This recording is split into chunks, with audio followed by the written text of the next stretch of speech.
Every breakup an avoidant looks like they just moved on effortlessly, but what's happening in their mind will surprise you. After they end things, they seem cold, detached, maybe even relieved.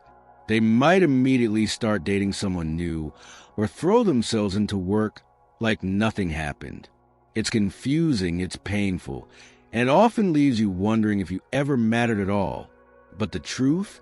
What's happening inside their head is completely different from what they're showing you.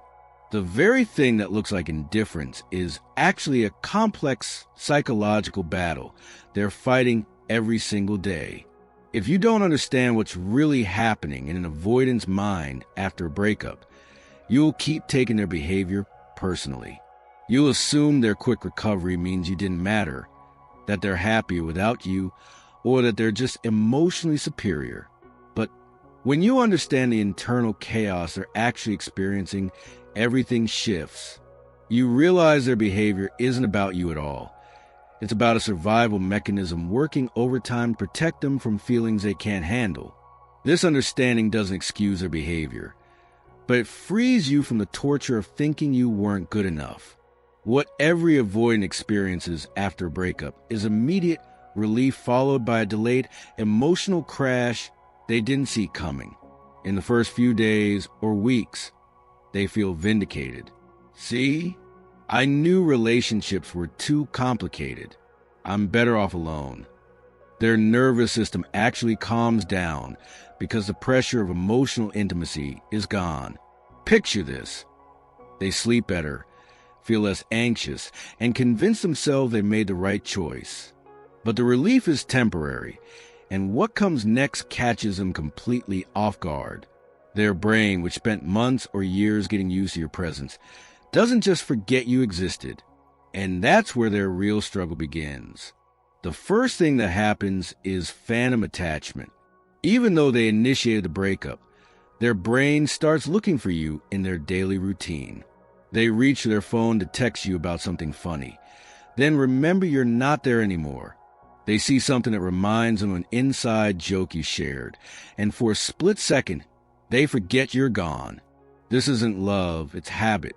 But for an avoidant, even habitual attachment feels threatening. What makes this confusing for them is that they genuinely believe they wanted space. So, why does their brain keep reaching for you when you spend significant time with someone? Your brain creates neural pathways that expect that person to be there. Breaking up doesn't delete those pathways overnight. It's like muscle memory, but for emotions. Their logical mind says they're better off alone, but their subconscious mind is still looking for the comfort you provided. This creates an internal war that exhausts them. During the day, they might feel confident about their decision, but at night, when their defenses are down, the phantom attachment hits hardest. They remember how safe they felt next to you, even though they spent months complaining about feeling trapped. These moments of vulnerability scare them so much that they often distract themselves with anything they can find: work, exercise, dating apps, or even substances. Then comes the comparison trap. They start dating again quickly, not because they're over you, but because they need to prove to themselves that they made the right choice. But what surprises them? Everyone else feels wrong, not because you were perfect, but because their nervous system got used to your specific energy. Imagine this scenario. They're sitting across from someone perfectly nice on a first date. This person doesn't ask deep questions that make them uncomfortable. They don't expect emotional availability or future planning. By all logical standards, this should be a better match. But their body tells a different story. They feel bored, disconnected, like they're acting in a play they don't want to be in. What's really happening is that their system is comparing everyone to the emotional intensity they shared with you. Even though that intensity scared them, it also made them feel alive in a way they'd never experienced before. These new people feel flat by comparison, like drinking water when you use a wine. They don't realize that what they're really missing isn't you specifically, but the version of themselves that existed when they were with you. The version that felt things deeply, even if it terrified them. Now comes the most surprising part. They start idealizing the relationship they just ended, not the real relationship with challenges, but a sanitized version where only the good parts remain. They remember your laugh, but forget the conversations about commitment that made them panic. This selective memory isn't intentional manipulation. It's their brain's way of protecting them from the full weight of what they lost. In their mind, you become this perfect person who they somehow couldn't appreciate at the time.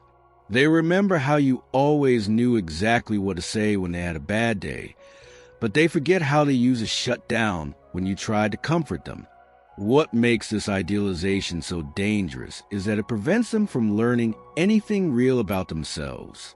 Instead of recognizing that they sabotaged a good thing because of their own fears, they create stories where you were just too good to them or the timing was wrong. And then it hits.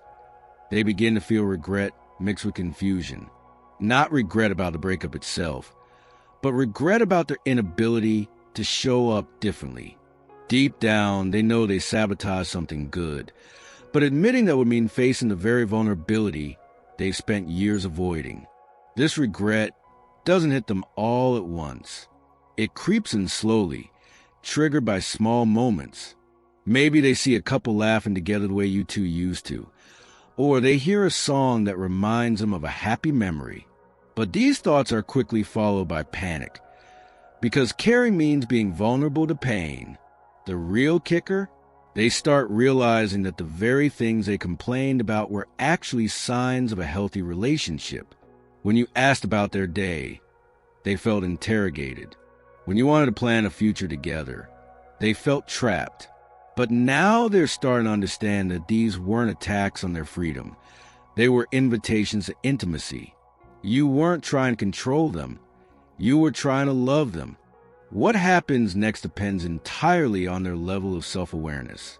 Some avoidants stay stuck in this cycle, jumping from relationship to relationship, always finding reasons why it doesn't work. But others start to notice the pattern. They realize that the problem isn't finding the right person. It's learning to stay present when things get real. Many avoidants eventually realize that the person they pushed away was actually offering them exactly what they needed: patience, consistency, and unconditional positive regard. But they couldn't receive it because their nervous system interpreted love as danger. This realization often comes months or even years later, long after the opportunity for repair has passed. But listen carefully to this. Their internal journey isn't about you, and it's not your responsibility to wait for their awakening. Understanding what happens in their mind after a breakup isn't meant to give you hope for reconciliation. It's meant to give you peace. When you realize that their behavior was never a reflection of your worth, you can finally stop taking their emotional unavailability personally. If you're still here, I want you to hear this. Being left by an avoidant doesn't mean you were too much or not enough. It means they weren't ready for the depth of connection you were offering. You're not broken for loving someone who couldn't love you back fully. You're brave.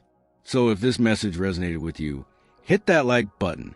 Subscribe if you're ready for more content that turns confusion into clarity and pain into wisdom. And drop a comment below. What's one thing you wish you could tell your avoidant ex about their behavior? You are not here to wait for people to become ready for your love. You are here to give it fully to those who can receive it. Keep healing, keep growing, and keep choosing people who choose you back. I'll see you in the next one.